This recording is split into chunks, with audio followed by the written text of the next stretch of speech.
Donald Trump just made one of the biggest pro-crypto moves in history by setting up the official US crypto reserve. And the market is going crazy. But what's even better is that you can use this news to your advantage, a way to position yourself to turn this into life-changing gains. By the end of this video, I'm going to show you exactly how to do it, what vehicle to take, what move to make, and how you will profit from this. So stick with me because this isn't just another piece of news. It's a way to completely change your life. So let's dive in. This Trump news could make you a Bitcoin millionaire. Okay. So Donald Trump just made a massive announcement last Sunday. And what he actually did is he posted a message stating that a US crypto reserve will elevate this critical industry after years of corrupt attacks by the Biden administration, which is why my executive order on digital assets directs the Presidential Working Group to move forward on a crypto strategic reserve. That includes XRP, Solana, Cardano, and I will make sure the US is the crypto capital of the world. We are making America great again. And you're also going to make crypto great again, hopefully. But there was one particular thing missing from this update that Trump posted on Sunday, which was his focus on XRP, Solana, and Cardano. Where is Bitcoin? All right, when you were speaking at the Bitcoin 2024 conference last year in Nashville, you were talking about creating a strategic Bitcoin stockpile, and now you're talking about a crypto reserve. So where is Bitcoin in this whole story?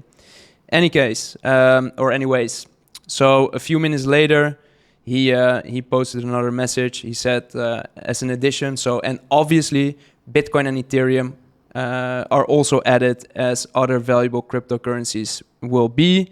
And they will be at the heart of our reserve. He says, I love Bitcoin and Ethereum. So briefly, after he sent out this message, he posted this addition. So now we've got clarity. Bitcoin and Ethereum are added to this crypto reserve. So let's briefly dissect everything that's going on in and around this post. All right. So a US crypto reserve will elevate this critical industry. So Trump understands that embracing crypto is super important because it's one of the next technological frontiers where, a lot of really exciting innovation is being built upon. And for the past few years, the Biden administration has aggressively attacked crypto. So here you see TJ Dunham, he's saying, under the Biden administration, we saw the debanking of legitimate crypto businesses and individuals, an aggressive SEC enforcement strategy against the crypto sector, regulatory uncertainty and overreach, and this had profound implications. This tweet by Quinton, Biden goes fully against crypto. So here he's referring to the fact that President Biden threatens to veto legislation that would allow regulated financial institutions, trusted custodians to custody Bitcoin and crypto. And here, another one, a new document released showing how the Biden administration was instructing all banks and financial institutions to cease all crypto-related services. This was a full court press to destroy the industry. All right. So what we're experiencing right now is a complete 180 from what we've experienced in the past few years. So this time it is different because Donald Trump, he said that he wanted to end Biden's war on Bitcoin and crypto. And we ended that war, he's saying. It's over now. So we are actually seeing a lot of proof that Donald Trump is backing up many of his claims that he had when he was campaigning. So one of those is to immediately ask the SEC to loosen its enforcement on crypto. And we saw that Gary Gensler, the former head of the SEC, stepped down. And we also saw that the SEC reduced crypto enforcement efforts, reassigning over 50 lawyers working on crypto cases. So right now, they're basically saying, hey, leave the crypto space alone for now. Let them do their thing. We need this industry. We need them to flourish. So focus your efforts on something else. And that's absolutely crazy. So basically, almost everything is now allowed in the crypto industry. And we see that with presidents launching meme coins. I mean, it doesn't get much crazier than that, right?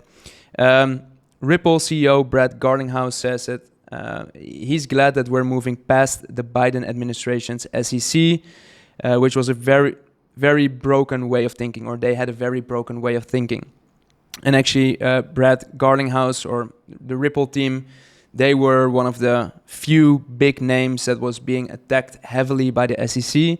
And now they're also experiencing loosening pressure or less pressure of those government agencies, which allow them to actually focus on the stuff that matters, which is building really great products and services and helping this industry to flourish.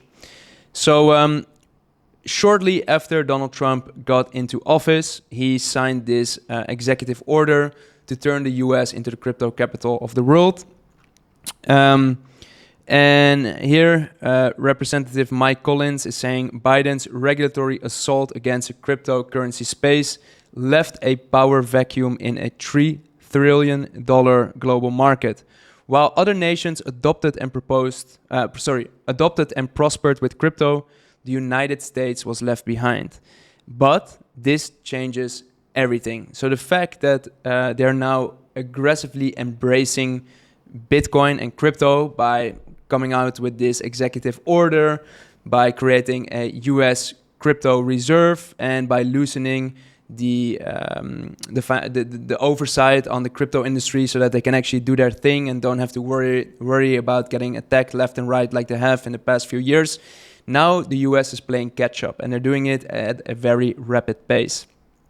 So yeah, this was his announcement last Sunday. So Trump announces a crypto strategic reserve. And when he made this post on Truth Social, you saw that the price of those respected projects actually started to pump. So XRP went up drastically with almost 40%. Bitcoin also shot up. We saw like a $10,000 candle. We call that a God candle. Ethereum also went up, but not much later. Actually, the market also corrected downwards again. We'll talk about it in a bit. But here we see that February's crypto losses. So the whole month of February wasn't a very green month. It was a month where there was a lot of fear, mostly about, DeepSeek, about tariffs. And then at the end of the month, suddenly we saw a big pump again, which was actually needed. The crypto industry really desperately needed a little bit of hopium to come back into the market because it was one of the worst months in a while. Now, after the market pumped, we also saw a massive correction down again. So here Vivek is saying a day after the best ever increase, Bitcoin's price just had the worst decrease on record. So we had a God candle upwards, and then we saw a God dump or a demon dump or however you want to call it down. And now you might wonder why. Why do we see the market go up in a very short period of time and then go down again within the next 24 hours? Well, that has everything to do with the current uncertainty around tariffs. So tariffs are a massive complication right now, which is creating a lot of fear, uncertainty, and doubt for different companies, institutions, and even countries. Why? What do we actually mean with these tariffs? So let's say that you are a European car manufacturer and you want to sell your cars to the US. If Trump decides to put a 25% tariff on those cars, then it means that if you want to sell your cars to the US market, you need to increase your price with 25% because you need to pay additional taxes for being able to sell to the US market, meaning that your products will become more expensive compared to other products that are produced within the United States. So this means that a lot of companies will actually lose out on a lot of business because, their products and services will become too expensive for the American consumers to buy. On the other hand, for the American consumers, it's also a scary thought because it could actually drive the price of certain products and services up in the short term, meaning that actually inflation will probably go up for the US consumer. So it is creating a lot of uncertainty for both non-US companies, countries, individuals, and US-based companies, US-based companies, individuals, and investors. So yeah, right now the market is a little bit bipolar. It's really hyped up about Donald Trump and its potential plans for the crypto industry, but at the same time, it's a little bit fearful for the tariffs that they want to implement and all of the situation around Ukraine and Israel and the press conference with President Zelensky in the Oval Office, which was an absolute disaster. So that didn't give people a lot of peace of mind when it comes to avoiding a potential World War III.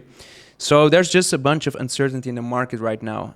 But we saw that if there's just a little spark of hopium, the market can pump really hard. And here's the thing, the biggest financial shifts, they don't happen overnight. They happen in phases. And let me break down exactly what these phases are. So first, the government creates reserves. So we saw that the government created a gold reserve, and actually it's quite ironic that we're talking about a gold reserve in this video, because the question is there actually a reserve in Fort Knox? There's a lot of people calling for an audit of Fort Knox, and if you don't know what Fort Knox is, it's one of the most heavily secured areas in the world, basically a heavily fortified and sort of a very strong bunker where supposedly the US gold reserve is stored. But if you're asking if we can audit the gold reserve and if we can actually see how much gold is inside Fort Knox, then they're not willing to show it, which raises the question, is there actually that amount of gold in Fort Knox? Or did they lend it out, or did they sell it behind the scenes, or did they do something to that gold to make it so that it's not available right now? Anyways, there was a very interesting podcast by Elon Musk and Joe Rogan last week, which also spoke about many reasons why the US government might not be willing to actually share the actual numbers of their gold reserves. But in this case, we're talking about Bitcoin reserves.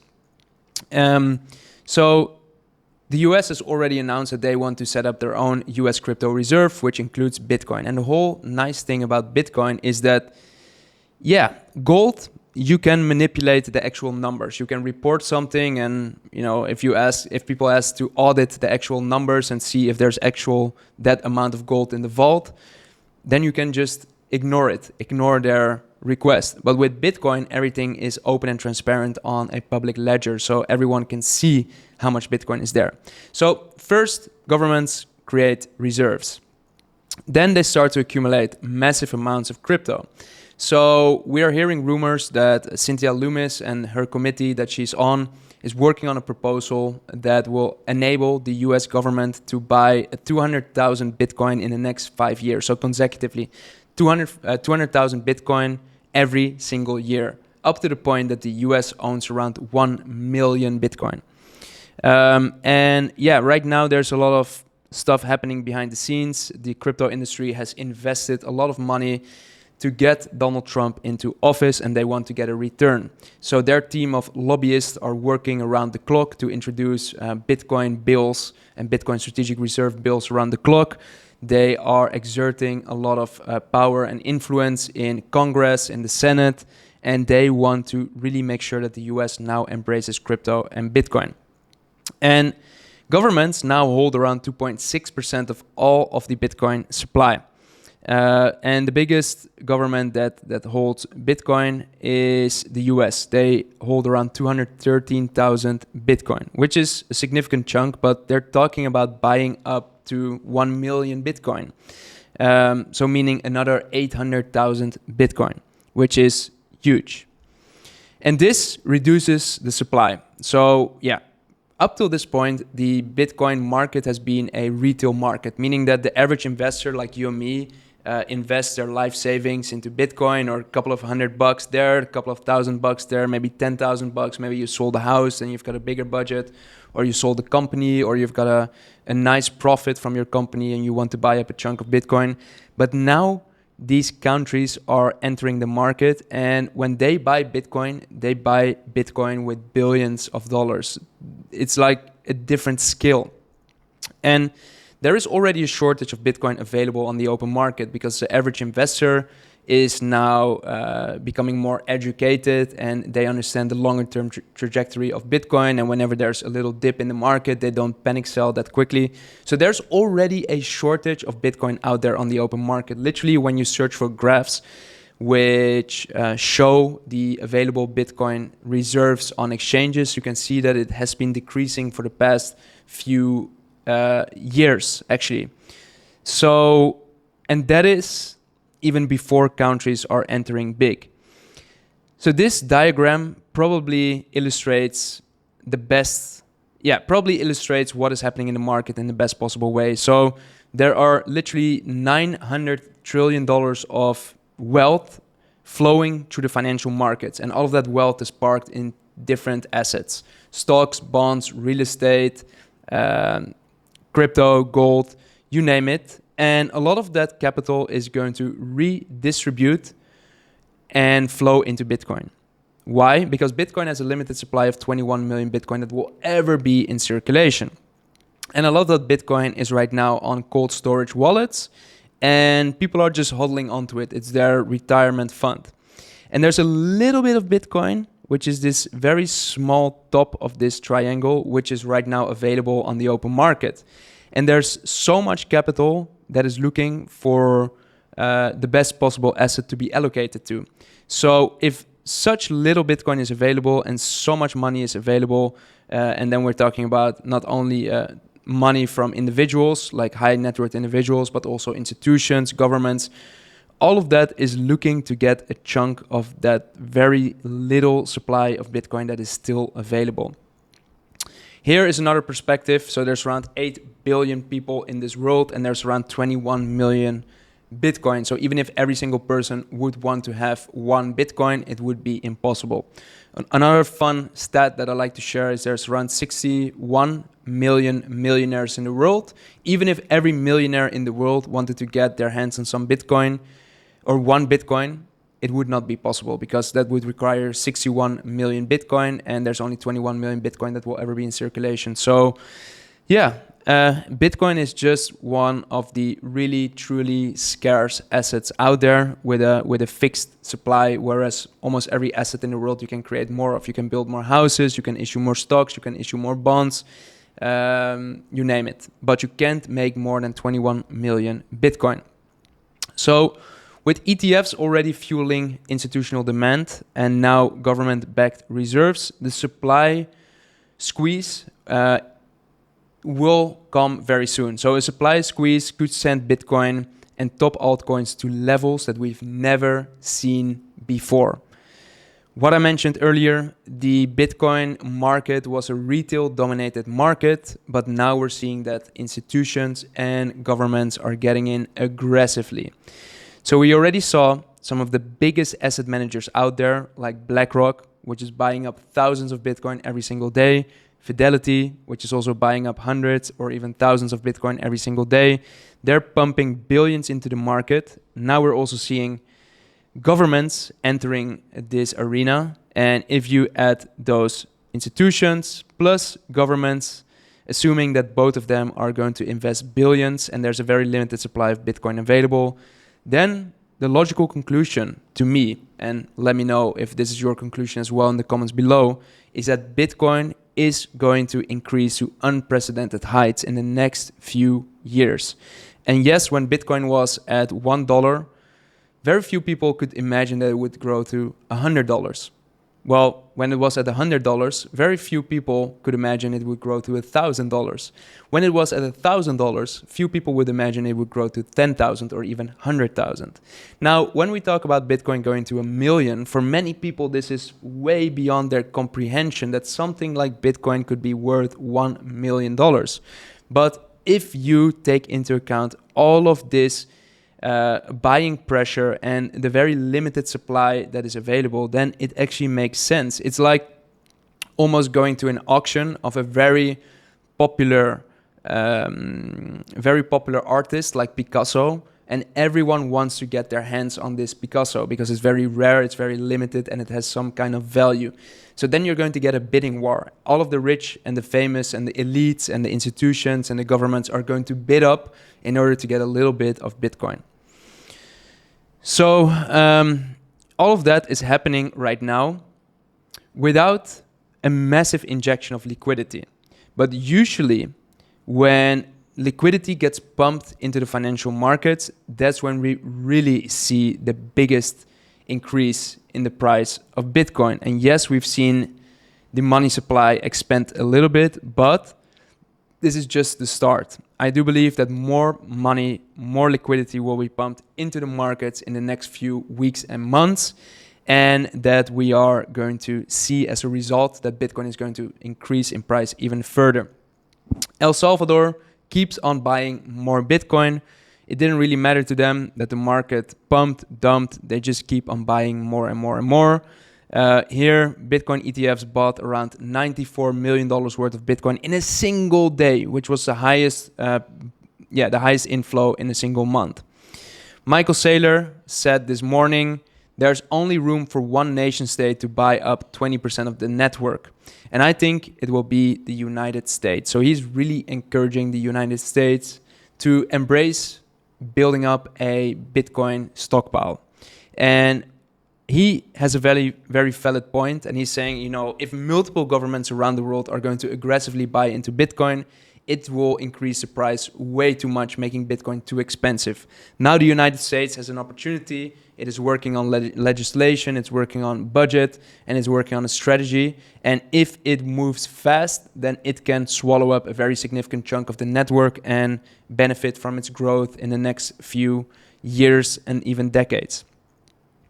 So Michael Saylor's strategy, previously it was called MicroStrategy, just bought another 20,000 Bitcoin. So they keep on buying so much Bitcoin.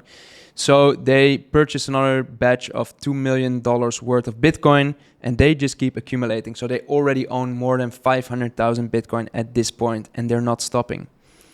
So Crypto Russ is saying, just in BlackRock bought another 250 Bitcoin worth 23 million and 4.8K worth of ETH. Retail investor demand is brewing, so slowly it's coming back. And this is looking very similar to September 2024, before the previous pump. So nobody has a glass ball. Nobody can look into the future or predict what is going to happen. The only thing that we can do in the financial markets is to look back at previous instances in time where we saw similar events play out or similar patterns in the data, and then look at what happened after those patterns occurred. And it seems like this is a pattern that happens right before massive pumps. So here you saw, so if you look at these previous two circles, so these yellow circles, when we saw a similar pattern play out, we saw a massive pump in the market afterwards. So that's a very promising sign. Crypto Quant is saying Bitcoin retail investor demand is brewing. Notably, past instances of recovering retail demand have often coincided with upward price movements in the short term. All right, that's a very bullish sign. The main conclusion or the main message that I want to share with you in this video is that time is running out. There's only 5% left of all of the Bitcoin that will be mined. So there will only ever be 21 million Bitcoin that will ever be in circulation. And 5% of that is still left to be mined. Around 450 Bitcoins are added every single day by the Bitcoin miners.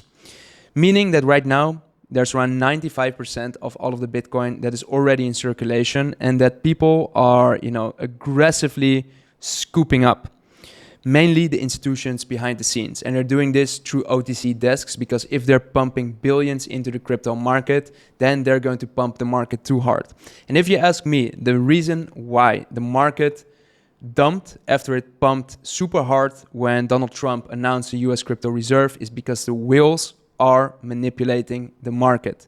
Let me know in the comments below if you also believe that the whales are artificially keeping the price of Bitcoin low right now, because they understand if the US is going to accumulate Bitcoin in the future, it is going to pump their bags. So it is in their best interest right now to artificially keep the price of Bitcoin low so they can accumulate as much Bitcoin as humanly possible in the next few weeks and months before the US is going to really aggressively buy up more Bitcoin and is going to drive the price of Bitcoin even higher.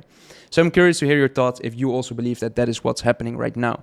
Now, the next question that you might be wondering is, how can you position yourself for maximum profits knowing all of these things that I just shared with you in this video?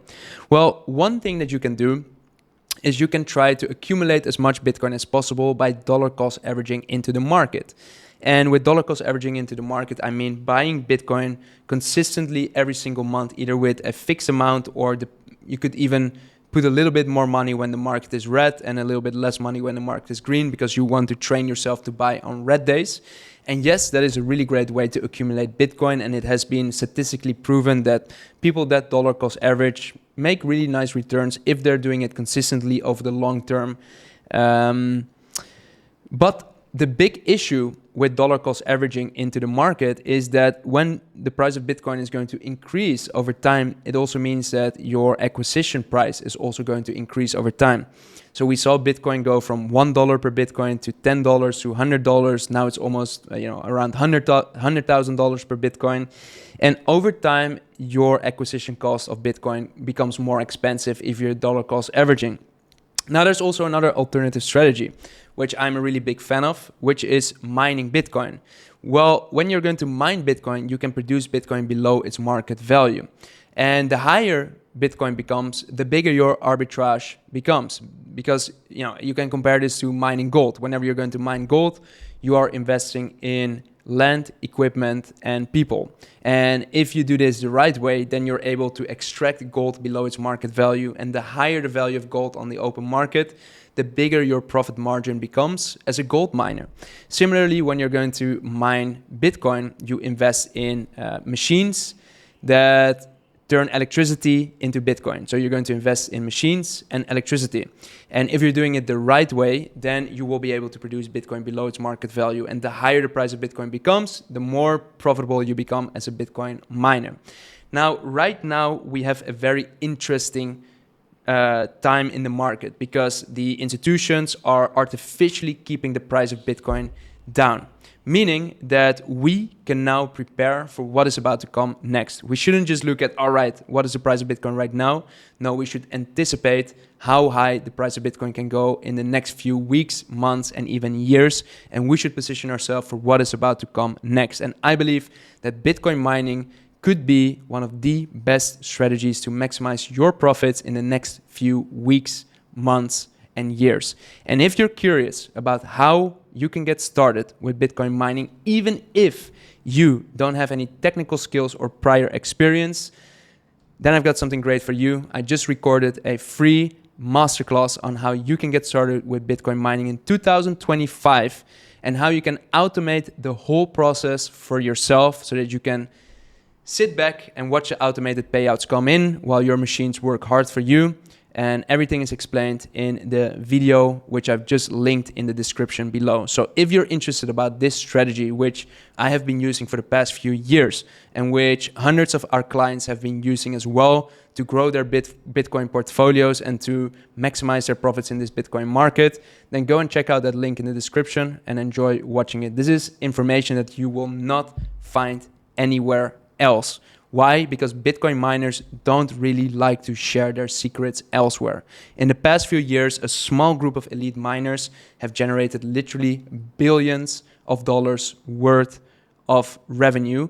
And if you go out there on the internet, you are not going to find many articles or videos that explain what their strategies are. Why? Because they want to keep all of those strategies and insights for themselves. They don't want to attract any more other people into their industry. Anyways, I am pulling back the curtains and I'm actually showing you how that industry works and how people make money. So, all right, I hope that you enjoyed watching this video. If you did, then do me one quick favor. Please smash the like button so I know that you got good value out of it. And if you haven't done so yet, also make sure to subscribe to my channel because I'm going to be posting regular videos just like this one to help you to make sense of everything that's going on in the market and to help you to maximize your profits. All right, thanks for watching. Peace out, and I will see you in the next one.